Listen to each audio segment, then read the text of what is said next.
Hi guys, it's Dr. Deborah Walder from Spectrum Acupuncture and Wellness, and I know the holiday season is about to start.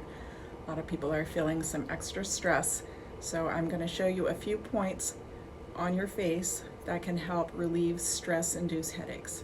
The first one is in the center of your eyebrows, about 1 finger width up. You're going to press this point. You can rub in either direction for about 10 seconds or so. Then you're going to come into the upper corner on both eyes at the end of the eyebrow. There's a little spot in there that you'll feel your finger fall into, and rub there. Again, another about 10 seconds. And then bringing your fingers directly below your pupil, slightly under the cheekbone. Press right in here. Allow your breath to slow down while you're doing this. And then finish this sequence by just placing your hands over your face and giving a gentle touch coming down.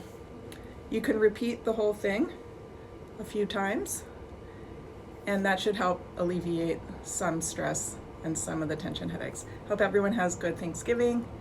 See you soon.